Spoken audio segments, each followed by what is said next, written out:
안녕하십니까. 지금 방송이 잠깐 갑자기 설정이 변한 건지 아니면은 치지직에서 요구하는 사양이 변한 건지 잘은 모르겠지만 방송이 잠시 송출이 안 되는 문제가 있었네요. 네, 채팅도 곧 정상화가 될 것 같긴 합니다만. 네, 됐죠. 예, 아시아 최고의 리그, K리그, 그 중에서도 K리그 1과 2, 그 안에서도 지역번호 04 땡을 쓰는 네개팀을 리뷰하는 축구 공사 시간이 돌아왔습니다. 뭐 방송이 갑자기 그 안 되는 바람에 잠시 좀 헤맸었네요. 좀 그래픽 카드 업데이트, 드라이버 업데이트를 할까 말까 하다가 다행히도 업데이트를 시작하기 전에 멈췄습니다. 뭐 방송하라는 얘기죠. 아, 왠지 모르겠는데 OBS에서 갑자기 설정이 초기화가 된 건지 업데이트를 제 기억이 맞으면은 이번 주 중에 했었는데 그 업데이트가 하면서 좀 초기 설정이 좀 바뀐 모양이에요. 네. 그래서 이번 K리그 4라운드 사실 대전 하나 시티즈는 지난주부터 사실은 한 주씩 느리게 리뷰를 하고 있죠. 그래서 대전 하나 시티즈는 지난 주에 했었던 대구와의 경기가 리뷰를 하겠고 충남 아산 천안시티 충북 청주 프로축구단은 방 천안시티 FC가 이제 오늘 오후 2시에 경기를 시작하고 4시에 끝마침으로써 약 2시간 전에 끝난 경기를 리뷰를 하고 있습니다. 뭐 사실은 이제 그 대전의 이 경기를 봤을 때 제가 이제 지난주에 맹비난을 하지 않았습니까?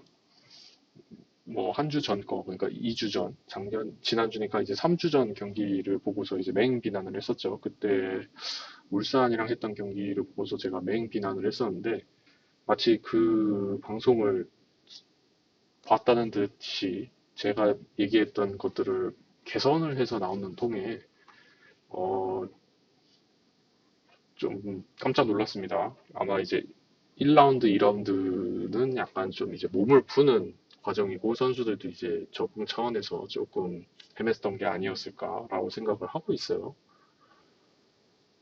물론 이때까지만 해도 가장 크게 변화했던 거는 이제 그 대구의 뒷공간, 넓은 뒷공간을 적극적으로 활용을 했다는 것 외에도 미드필더와 수비가 두 줄을 서 있을 때 그 두 줄 사이에 공을 받아줄 공격수가 아무도 없다. 왜 안 뛰냐? 왜 라인을 망가뜨리기 위해서 뛰는 선수가 없냐라는 얘기를 했었는데 이 경기에서는 그러한 장면이 꾸준히 나왔습니다. 대구도 그 라인을 올리는 대구의 전술상 어쩔 수 없이 라인을 올리는 상황이었기 때문에 작년이죠. 작년에 이제 승강 플레이오프를 앞두고 이제 하위 스플릿에서 이제 대구와 만났을 때의 모습을 그대로 보여주면서 대구는 대전에게 어려운 경기를 펼쳤습니다. 사실 대구와 대전이 이제 2대 0 상황에서 이제 한 명이 퇴장을 당하면서 2대 1로 추격을 하면서 이제 좀 약간의 희망의 불씨를 불태우긴 했었지만 좀 아쉽게도 그 희망의 불씨가 바싹 타오르진 못했습니다. 개인적으로는 이제 그 대구의 왕 세징야 선수가 이제 그 대전의 골키퍼인 이창근 선수에게 범한 파울이 사실은 세징야가 아니었으면 퇴장이 아니었을까 할 정도로 좀 위험하다고 생각을 했는데 이날 주심은 뭐 그렇게 위험하지는 않다라고 생각을 했습니다.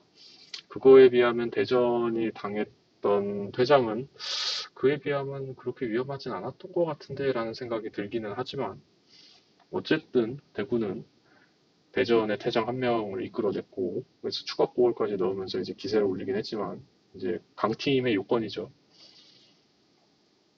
질 경기 비기고 이길 질 경기를 비기고 비길 경기를 이기는 그런 모습을 보여주면서 2대1로 승리를 했습니다. 전체적으로 이제 공격진의 움직임이 살아나면서 수비진도 덩달아 안정이 되는 그런 일이 그런 경기를 펼쳤고, 이게 대전의 컨셉 같아요. 그 상대를 최대한 자신의 진영으로 이제 끌어들여서 역습을 하는 모습을 만들어내는 게 이제 대전의 특색으로 보입니다. 제가 지지난주까지만 하더라도 이제 울산과의 경기를 보면서 야, 이거 대전이 어떻게 똑같냐, 변한 게 없다, 막 이렇게 얘기를 할 정도였는데, 어, 대전이 이러한 컨셉을 가지고 이제 이번 시즌을 운영을 한다는 게 이제 어제 했던 경기에서 조금 이제 대전의 색깔이라는 걸 많이 보여준 것 같아요. 이 대전 결국에는 이런 거죠. 이제 대구도 이제 역습 위주의 팀이고 또 대전도 역습 위주의 팀이다 보니까 이제 서로 상대방에 이렇게 대구가 사실 역습 위주이기는 하지만 사실은 굉장히 공격적인 팀이어서 수비 뒷공간을 좀 넓게 두는 경향이 있어요. 그런 것들을 이제 뭐 발이 빠른 수비수라든가 아니면은 이제 그 타이트한 압박으로 이제 그런 걸 해결을 하는 전술로 보이는데 대전이 그러한 압박 전술을 뭐 생각보다는 아니지만 좀 전반 초반 막 이렇게 정신없을 때 갑자기 두 골이나 넣으면서 앞서 나가기 시작하면서 대구가 조금 계획했던 대로 흘러가지 못하게 만들었습니다. 대전 입장에서는 이제 그 전반 초반에 쉽게 이렇게 두 골로 앞서 나가다 보니까 이제 후반에 가서는 좀 그 완급 조절을 하려는 듯한 움직임을 보이기도 했는데 뭐 대전에 이제 포백 중에서 두 명이나 바꿔주면서 이제 수비의 안정화를 꾀한 게 이제 그 이유라고 할 수 있겠죠. 물론 한 명의 퇴장이 있었기 때문에 그랬을 수도 있기는 하지만 개인적으로는 2대 0이면 충분히 굳힐 수 있을 만한 스코어다라고 생각을 해서 굳히기에 들어간 게 아닐까라고 생각을 합니다. 네, 그렇게 이해를 하니까 이제 대전이 이제 앞선 라운드에서 그런 좀 이상한 모습을 보여줬던 게 좀 이해가 되기 시작을 했어요. 그러니까 대전의 컨셉 자체가 이제 맞는 비유일지는 모르겠지만 과거에 이제 허슨 감독의 맨유처럼 좀 멤버가 화려하든 말든 어쩌든 철저한 실리 축구를 구사를 하려고 하는 게 아닌가 싶습니다. 확실히 주민규 선수의 영입으로 공격진에서 한 방으로 해줄 만한 선수가 생기다 보니까 대전에서도 좀 심플하게 좀 전술을 짠 것 같아요. 개인적으로 좋아하는 스타일의 축구는 아니기는 하지만 뭐 어떻습니까? 이기면 장땡이죠. 제가 좋아하는 축구를 하는 천하는 뭐 오늘 성적도 성적이지만 그렇게 성적이 좋진 않아요, 사실.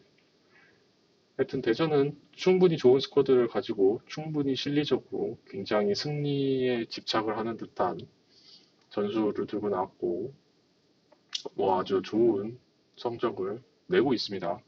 이때 이제 울산에게 진 이후로 이게 지금 1승 째였 1승 째였고 이제 그 어제 했던 경기에서도 1승을 마저 거두면서 뭐 아주 좋은 성적을 유지하고 있습니다. 사실 순위를 논하기에는 아직 K리그 1이 5경기를 했지만 그 이상은 좀 해줘야 좀 순위를 논할 수 있지 않을까. 개인적으로는 10라운드 이후에나 순위에 대해서 좀 논할 수 있을 것 같습니다. 네, 어제였죠. 제주에서 경기가 펼쳐졌고, 이 경기는 그 대전 시티즌의 시즌 첫 경기였죠. 1라운드 포항과의 경기를 보는 것 같은 경기 흐름이었습니다. 뭐 사실 운도 따라줬다고 볼 수 있는데, 뭐 지금 이제 그 강윤성 선수가 이제 멋지게 폼을 잡고 있는데, 요즘 이제 멀티플레이어로서 좀 부각을 받고 있어서 뭐 이전에 이제 강인성 선수가 이제 대전에서 데뷔할 때쯤의 경기를 제가 본 적이 있는데 그때쯤에도 미드필더와 윙을 오가면서 뛰었던 걸로 기억을 합니다. 그러다가 이제 윙백으로 좀 이렇게 자리를 잡은 경우로 이해를 하고 있고 또 대전의 한 축을 든든하게 담당을 하고 있는 와중에 이제 공백이 생긴 수비형 미드필더 자리까지 이제 메워 나가면서 좋은 모습을 보여주고 있습니다. 사실 대구와의 경기에서는 그렇게 인상적인 모습을 개인적으로는 보지 못했던 것 같아요. 물론 이제 이 전 경기였던 울산과의 경기에서보다는 훨씬 더 좋은 모습을 보여주기는 했지만 이제 대구가 아무래도 대전에게 이제 좀 상극인 전술을 구사하는 팀이기 때문에 그러니까 상극이라기보다는 이제 좀 상성이 안 좋은 거죠. 그러니까 대구가 상성이 안 좋은 거죠. 대전 입장에서는 뭐 땡큐지 할 정도로 이렇게 상성이 좋은 팀인데 그런 모습 때문에 이제 일부 잘했던 선수들의 모습도 약간은 조금 좀 저평가되는 경향이 있기는 하지만 사실 이 대구와의 경기까지도 개인적으로 마사 선수가 선발로 계속 나오는 이유에 대해서 잘 보여주지 못했다고 생각을 했는데 대구와의 경기가 지나고 나서 이제 제주와의 경기에서는 왜 마사가 그렇게 나오는지 그리고 왜 강윤성 선수들이 이제 대전의 팬분들이 그렇게 좋아하는지를 알 수 있는 경기였죠. 개인적으로는 이제 주민규, 마사, 윤도영 요 세 명의 이제 선발 선수 중에서 이제 윤도영 선수만이 좀 남아있다라고 생각을 하는데 개인적으로는 윤도영 선수가 약간 물론 그렇게 지시를 받은 거라고 생각해요. 마사, 주민규, 최건주, 윤도영 요 네 명의 선수들에게 이제 각각 부여된 룰이 있을 텐데 그 룰대로라면 이제 윤도영은 공을 잡고 흔드는 역할을 맡았겠죠. 어찌되었건 간에요. 아, 예. 지난주에 고생하셨습니다. 이번 주 대구는 뭐 제가 경기를 안 봐서 잘 모르겠네요. 에드가 선수 얘기를 할까 말까 하다가 지난주에 잠깐 해서 뭐 안 했습니다. 사실 대구 팬들에게는 이제 에드가를 과연 데리고 가야 되냐 하는 논란이 있을 수도 있겠네요. 일정이 나왔으니까 제 생각엔 당연히 어, 제가 인스타로 봤을 때는 주민규 주전은 아니어도 일단 국가대표에 합류는 했죠. 근데 개인적으로 생각을 할 때는 주민규를 제외한 탑을 설 만한 국내 선수 혹은 해외파 선수가 있느냐라고 묻는다면 조금 아직은 의문이죠. 네. 조규성 선수도 아직 뭐 좀 이렇다 할 활약이 없는 상황이니까요, 또. 그래서 뭐 주민규 선수가 주전은 뭐 주전이란 말도 좀 이상하긴 하지만 사실은 선발 명단에 저는 충분히 들어갈 거라고 생각을 합니다. 네, 그래서 윤도영 선수 얘기를 하다 말았는데 뭐 이제 뭐 몇 시간 있다가 뭐 영국으로 간다는 소문도 있더라고요. 그런데 좀 대전에서 이제 물론 부여받은 역할도 있긴 하겠지만 공을 잡고서 상대를 흔드는 역할을 부여받았던 걸로 보이는데 약간 그 모습이 좀 너무 쉽게 기회를 잃어버리는 듯한 모습이 좀 보여서 개인적으로는 그런 부분만 좀 보완을 했으면 좋겠다라고 생각을 하고 있습니다. 뭐 모두 깝니다 저는. 네. 뭐 방송 컨셉이기도 하지만 컨셉인지는 잘 모르겠지만 뭐 하여튼 모두 깝니다. 좀 내 눈에 이상하다 그러면 모두 까요 일단. 물론 이제 동의하시는 분들도 있고 아닌 분들도 있는데 그런 분들과 이제 건전하게 축구 얘기를 나누고 싶기도 하네요. 다음은 이제 청주입니다. 지난 라운드에서는 무려 3골을 넣으면서 그 감독에게 첫 승을 안겨주기는 했지만 어제죠. 어제 했던 경기에서는 그렇게 폭발적인 모습을 보여주질 못했습니다. 그나마 조금 이렇게 그 주목할 만한 부분이 있다면은 지금 주전 골키퍼로 뛰고 있는 이승환 선수가 나쁘지 않은 활약을 보여줬다는 거고 두 번째로는 가브리엘 선수는 꾸준히 계속 잘해주고 있고 그리고 페드로 선수가 조금 안정을 찾은 것 같아요. 네, 페드로 선수가 이전 라운드들에 비해서 좀 약간 편안하게 뛰는 듯한 모습을 보였습니다. 물론 뭐 예전에도 아주 나쁘게 뛰지는 않았는데 좀 팀에 약간 녹아든 듯한 모습을 보였다 정도가 좀 충북 청주 팬들에게 좀 위안이 될 것 같긴 한데 글쎄요 이현경 선수가 교체로 들어오게 되면서 페널티킥을 받아서 가브리엘이 이제 저 보이는 시간 90분 플러스 4분에 추가 골 아니 만회골을 한 골 넣은 거일 때 사실 너무 늦게 나온 거이기도 했고 화성이 생각보다 공격의 짜임새가 좋습니다. 뭐 사실 신생 팀이어가지고 많은 당연한 꼴찌 후보이기는 한데 그런 팀에게도 충북 청주가 패배를 했고 또 앞서서 천안 시티한테도 패배를 했었죠. 이런 모습을 봤을 때 충북 청주가 공격으로 이렇게 풀어나가야겠다라는 컨셉을 가진 것은 좋지만 결국엔 경기는 지는 그런 일이 좀 속출하고 있어요. 뭐 저는 공격적인 팀이 좋으니까 이제 충북 청주 이러한 변화를 싫어하지는 않습니다만 좀 공격이 약간 뭐라고 해야 될까요? 선수들의 조화가 약간은 부족해 보이는 것도 있고 이 화성과의 경기를 보시면은 중거리 슛, 약간 페널티 박스 바깥쪽에서 날리는 슈팅이 좀 많았습니다, 생각보다. 뭐 그게 나쁘다는 건 아닌데 좋은 위치에 있는 그 같은 팀 선수가 있었음에도 불구하고 그런 식으로 그 약간 그 허를 찌르는 듯한 느낌으로 중거리 슛을 날리지만 실제로는 그 위력이 없거나 아니면 방향이 맞질 않거나 하는 식으로 흘러가는 경우가 많아서 그 대전은 중거리 슛이 좀 드물기는 하지만 뭐 충북 청주의 중거리 슛의 난사 그리고 또 그 공격진의 자신감으로 인해서 이제 해결을 하려고 하는 본능 같은 것들은 나쁘진 않다고 생각을 합니다만 조금 더 골에 집착을 하는 모습이 있었으면 하는 바람이 있습니다. 가브리엘 선수가 사실 그 몸이 하나이기 때문에 여기저기에 홍길동처럼 나타날 수 있는 선수도 아니고 또 가브리엘 선수가 키도 크고 체격도 다부지긴 하지만 약간 타워 형태의 선수는 아닌 것 같아요. 좀 가속과 테크닉이 필요해 보입니다. 그렇기 때문에 약간 이제 눈 감고 에라 모르겠다 하면서 이제 가운데로 높이 뛰어줄 수 있는 유형의 선수가 아니기 때문에 조금 더 공격진에서는 초조함을 버리고 넓은 시야를 가지고 공격 작업을 이끌어 가야 하지 않을까라는 생각이 좀 듭니다. 그리고 작년과는 다르게 이제 김선민 선수가 뭐 이제 주장 단 중에 한 명, 이제 부주장이기는 하지만 작년에는 김선민 선수와 수비면 수비 공격이면 공격 여기저기서 이제 많은 활약을 펼쳤는데 이제는 조금 약간 역할이 분리가 됐어요. 이제 수비형 미드필더로서 좀 역할을 많이 수행을 하고 있습니다.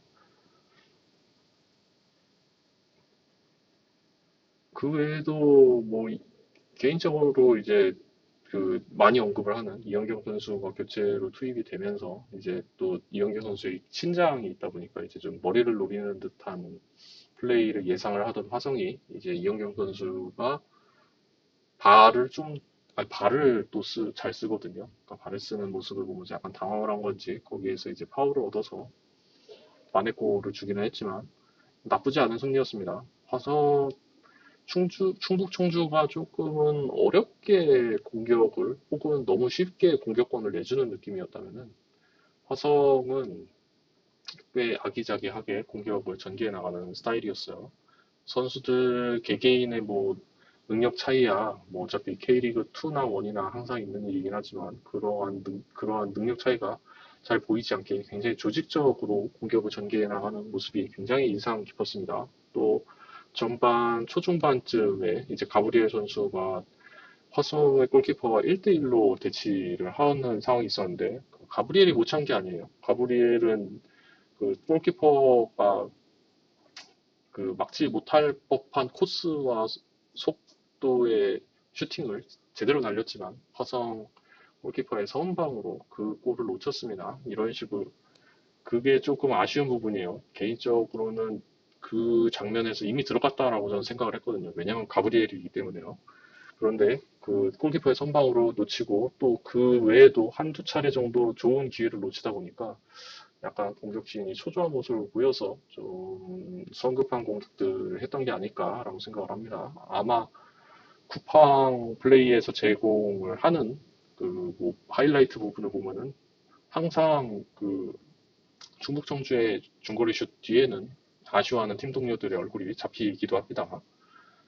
관심 있으시면 한번 보시는 것도 나쁘지 않을 것 같아요. 사실 이게 일주일에 4경기나 보다 보니까 저도 좀 가끔 기억이 헷갈려가지고 막 헛소리를 할 때도 있기는 한데 게다가 또 동시에 하는 경기들이 있지 않습니까? 그렇기 때문에 또 헷갈려가지고 이제 헛소리를 하는 경우도 있기는 한데 충북 청주는 확실히 공격 작업에 좀 개선이 필요해 보입니다. 대전은 사실 지공 상황에서 그리고 세트 플레이 상황에서 둘 다 아직 개선이 없는 걸로 보이는데 그럴 필요가 없다라고 아직은 생각을 하는 것 같아요. 이제 또 대전이 또 이상하게 지면은 저는 또 그 역설을 엄청 할 겁니다.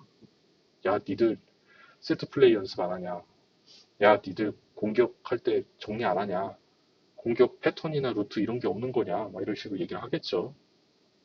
그런데 충북 청주에서는 세트 플레이에서는 그래도 조금 뭔가 하는 것 같은 느낌이 들지만 공격 전개에서 조금 아쉬운 모습을 많이 보여주고 있습니다. 선수들 간의 콜이라든가 이런 것들이 좀 아쉬운 부분이 있어요.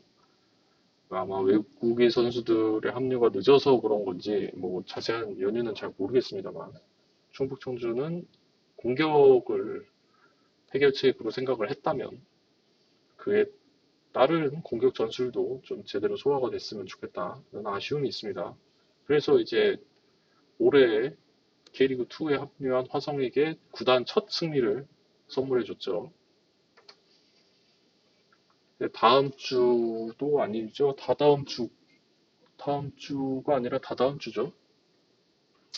다다음 주 아마 A매치 휴식기 다음 주가 이제 국가대표팀 경기가 있기 때문에 국가대표팀 경기로 인해서 한 주 쉬고 경남과의 경기가 다다음 주 토요일에 있습니다. 재밌겠네요. 올해 경남 경기를 제가 못 본 것 같은데 전남 드래곤즈를 봤죠. 경남은 못 봤던 것 같습니다. 좀 어려운 충북 청주와 경남의 경기를 볼 수 있겠습니다. 지난주까지만 해도 사실 화성이 이제 5라운드 정도 됐으면 4라운드, 5라운드 정도 됐으면 이제 좀 신생팀이다 보니 이제 선수단 관리나 뭐 행정적인 부분에서 좀 뭔가 어려움을 겪지 않을까라고 생각을 했는데 보란 듯이 비웃으면서 청주를 이겼어요. 청주도 사실은 이제 창단된 지 그렇게 오래된 구단은 아니기 때문에 네, 오래된 구단은 아니기 때문에 뭐 어쩔 수 없긴 하지만 좀 시원하게 빗나갔습니다. 다음은 또 다른 어려움을 겪고 있는 충남 아산의 경기입니다. 수원과 아산. 수원은 뭐 볼 것도 없이 뭐 K리그 2, 1 통틀어서 이제 아주 어마어마한 팬덤을 갖고 있는 축구단 중 하나죠. 그러한 어마어마한 팬덤을 갖고 있는 축구단의 홈 경기를 그러니까 이제 아산 입장에서 원정이죠. 원정 경기를 아산 선수들이 갔습니다. 가가지고 좀 어려워했어요. 그런데 그만큼 수원도 어려워하더라고요. 굉장히 의외였습니다.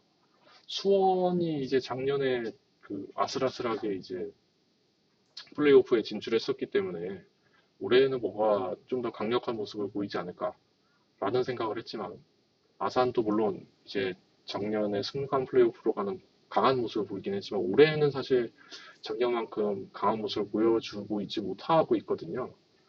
그 선수들이 이제 어떠한 연유가 되었든 그 교체가 되든 아니면 이제 뭐 이적을 하든 뭐 이런 식으로 바뀌게 되면서 물론 감독도 바뀌었습니다만 사실 배성재 감독은 이제 작년에도 이제 그 수석 코치로 경기 시즌을 함께 했었기 때문에 뭐 그렇게 크게 달라질 게 없다라고 생각을 하고는 있었습니다만 예, 아직도 아산은 지금 뭐 이렇다 저렇다 할 만한 강점이 보이고 있지 않은 상태입니다.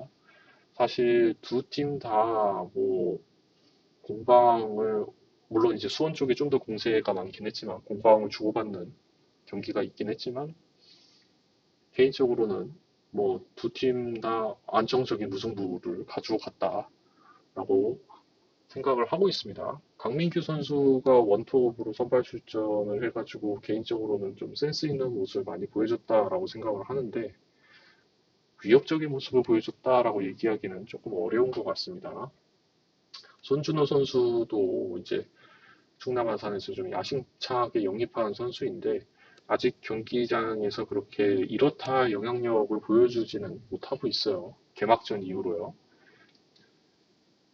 다음은 이제 수비진도 이렇게 매번 어렵긴 하지만 이제 신성훈 선수를 필두로 어떻게든 잘 해내고 있습니다. 이은범 선수, 장준영 선수도 특히 이제 수비에서 꾸준히 많이 해주고 있죠. 김주성, 박종민 선수까지 뭐 이렇게 수비적으로서는 그렇게 크게 어려움이 있어 보이지는 않습니다. 개인적으로 그렇게 생각을 해요. 그런데 이제 수비 진영에서 공격으로 올라올 때의 폭발력이라든가 패턴이 작년만큼 이렇게 효과적이고 폭발적이지 않아서 올라가서 공격을 하는데 좀 애를 먹고 있습니다.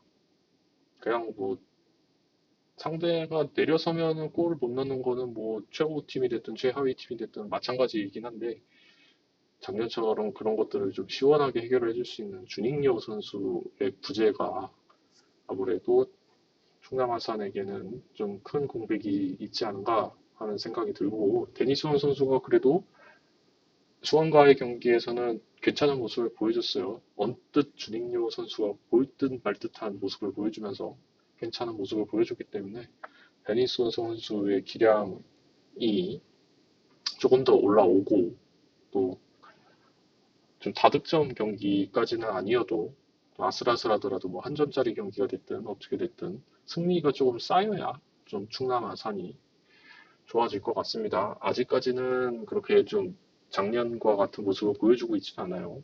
작년에도 사실은 그 시즌 초에는 좀 많이 헤매긴 했습니다. 그러나 이제 시즌 초중반 이후에 이제 정신을 차리고 팀 컬러라 컨셉이 확실해지면서 좋은 성적을 거뒀었기 때문에 아직은 아산이 헤매고 있는 것 같습니다. 다음은 이제 홈 경기죠. 다음 주 일요일에 성남과의 홈 경기가 있습니다. 충남 아산이 이제 이순신 종합운동장을 쓰는 걸로 알고 있던데 작년에 솔직히 상태가 썩 좋지 않았거든요. 근데 이제 올해는 좀 좋은 상태로 만나기를 기대를 해봅니다. 성남과 청주 연이어서 홈 경기가 펼쳐지고 김포로 한번 갔다가 다시 전남과 안산으로 다시 홈 경기 퍼레이드를 펼치게 됩니다.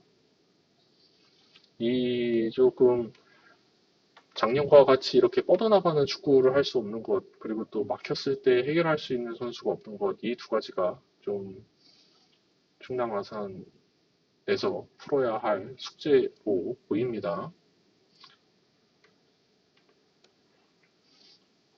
네, 방금 전에 경기가 끝난 천안입니다. 천안은 좀 오늘 경기가 많이 어려웠어요.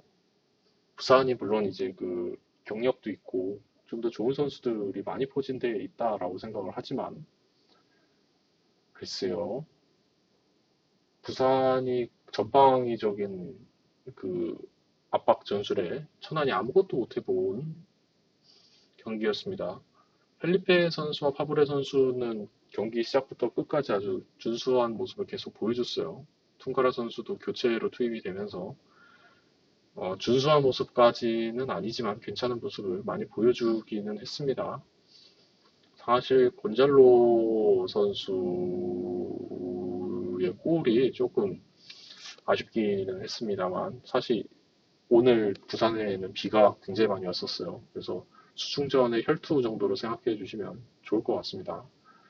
이웅희 선수가 이제 추격골을 넣으면서 이렇게 1라운드에서 퇴장당했던 아쉬움을 좀 달래주기는 했는데요. 전체적으로 부산의 전방위 압박에 천안이 좀 고전을 하는 모습이었고, 이 부산이 또 이렇게 전방위적인 압박을 하다 보면은 이제 체력 저하가 또 오기 때문에 좀 교체 타이밍이 있었어야 했거든요. 좀 후반, 중반, 초중반, 늦어도 중반쯤에 이렇게 교체 타이밍이 있어야 했는데, 부산이 약간 교체 타이밍을 잡지를 못하면서 약간 위기가 찾아올 뻔했지만, 뭐, 어찌되었건 그 위기를 잘 버텨내고 이제 교체를 하고, 교체를 한 선수가 또 골을 넣고 골에 관여를 하면서 부산이 2대1로 승리를 거뒀습니다. 천안에서도 조금 빠른 템포의 선수 교체로 인해서 좀 경기 변화를 주려고 했고, 이웅희 선수 이후에 추가골이 나오지는 않기는 했지만, 조금 숙제가 많이 남겨졌어요. 일단은 다 차치하고 수중전, 비가 막 엄청 쏟아지는 날의 경기였기 때문에 이제 선수들이 어려움이 있을 거라는 거는 이해를 합니다만, 부산과 같이 이런 전방위적인 압박을 펼치는 팀에 대해서 어떻게 해야 할 것인가에 대한 좀 숙제를 남기게 된 것 같습니다. 다만 이제 좋은 모습을 보인 거는 이제 필리페 선수가 굉장히 오늘 좋은 모습을 보여줬다는 거예요. 필리페 선수가 이제 오른쪽 미드필더로 출전을 하는데 개인적으로는 중앙에서 있는 게 어떨까라는 생각이 들 정도로 오늘 나쁘지 않은 모습을 많이 보여줬습니다. 천안이 외인 선수들이 좀 늦게 합류를 했다. 그렇기 때문에 좀 어려움이 있다라고 이제 얘기를 거의 공식적으로 했기 때문에 파브레, 필리페 이 두 선수가 빨리 팀에 녹아드는 게 더 그 좋은 성적을 거둘 수 있게 도움이 되지 않을까라고 생각을 합니다. 퉁가라 선수가 왜 선발로 계속 출전을 안 하는 건지는 조금 의문이에요. 부상이 있는 건지 아니면은 다른 두 선수들 혹은 이제 U22 정책 때문인지 뭐 투카라 선수가 계속 선발로 나오지 않는 모습은 좀 아쉽긴 합니다. 아마도 그 김중현 감독의 뭔가 보관이 있는 것 같아요. 필리페와 파브레를 좀 더 많이 쓰고 투카라는 이미 우리 팀에 적응이 된 선수니까 이 두 선수를 좀 더 실전에서 많이 굴려서 빨리 적응하게 하겠다라고 생각을 하는 걸지도 모르겠습니다. 김윤도 선수도 요즘 좀 부진한 모습을 보이고 있는데 앞으로 좀 좋은 활약을 보일 거라고 기대를 하고 있습니다. 이광진 선수는 뭐 마치 이제 대전의 강윤성 선수처럼 뭐 윙백, 미드필드 가리지 않고 멀티플레이어로서 잘 활약을 해주고 있습니다. 박주원 선수는 이제 좋은 선방 계속 보여주고 있어요. 사실 그 해신에게 실점을 하기 전에도 좋았고 실점한 후에도 좋았지만 뭐 두 골이 사실은 뭐 어떻게 저거 어떻게 막아하는 느낌의 골들이었기 때문에 이러한 상황이 나오지 않게 만들도록 또 이제 수비진 조율도 좀 해야겠죠. 유미 선수와 많은 대화를 하면서 이럴 땐 어떻게, 저럴 땐 어떻게, 뭐 이런 식으로 조금 더 수비를 탄탄하게 할 필요성이 있어 보입니다. 오늘 경기는 사실 공격진 혹은 미드필더 이상에서 공을 잡았을 때 이렇게 좀 어떻게 이렇다 할 해결하는 모습을 보여주지 않고 있어서 보여주지 못했죠. 그렇기 때문에 수비진에서 막 이렇게도 공략당하고 저렇게도 공략당하고 막 일방적으로 얻어맞는 듯한 모습이 좀 많이 나오긴 했습니다. 그렇기 때문에 그런 상황이 계속되면은 실점을 할 수밖에 없죠. 그러나 이제 그 세트피스, 코너킥, 파브레 선수가 만들어낸 코너킥을 이용을 해서 득점을 하는 모습은 천안이 저력 있는 팀이라는 걸 보여주죠. 개인적으로는 충남 아산의 세트피스도 다양하고 그러니까 공격 루트도 다양하고 다채롭고 보는 재미가 있는 세트피스긴 하지만 천안도 그 정도까지는 아니어도 한 방이 있는 세트피스를 할 수 있는 팀이라는 걸 보여줬습니다, 오늘. 사실 그 1대1로 끝날 거라고 예상을 좀 했었는데 그 곤잘로 선수의 멋진 골 덕분에 사실은 제 기억이 맞나요? 곤잘로 선수의 골이 아니고 이게 자책골이었던 걸로 기억을 하는데 아니죠. 그건 청주와의 경기였던 것 같습니다. 청주에서 자책골이 나왔었죠. 그거 좀 운이 없었다. 전체적으로 그렇게 볼 수 있겠습니다. 자, 이제 부산과의 어웨이 경기가 끝났으니 천안은 또 홈으로 옵니다. 다음 주 일요일 김포와의 홈 경기가 펼쳐집니다. 김포도 봤던가 안 봤던가 좀 헷갈리긴 하네요. 근데 김포도 봤었죠. 예, 그 충북 청주에게 졌던 김포입니다. 김포의 홈구장이 워낙 특이해가지고 기억에 남았었는데 고정훈 감독이 이끌고 있는 김포를 과연 천안이 어떻게 상대를 할지 기대가 됩니다. 사실 또 충남 아산도 이겼던 천안이기 때문에 김포도 이길 수 있지 않을까라고 생각을 하고 있습니다만 A 매치 휴식기인 다음 주 한 주를 잘 보내고 그 다음 주인 토요일 일요일에 또 축구공사 경기가 계속됩니다. 대전은 다음 경기가 언제인지 그러고 보니 뭐 딱히 제가 예고를 안 하는데 그 이유는 이제 라운드가 하나씩 앞서고 있기 때문이에요. 언젠가는 이제 A매치 때문이라도 혹은 다른 요소로 인해서 대전이 좀 더 경기 라운드 수가 좁혀지기를 기대를 해보고 있습니다. 대전 경기가 언제인지 이제 잘 모르겠지만 어차피 A매치 때문에 K리그 전체가 휴식기일 거예요. 오늘 축구공사는 여기까지입니다. 뭐 뭔가 좀 답답한 구석이 있지만 어쨌든 이기고 그것이 또 이제 대전 특유의 전술이 된 것 같다.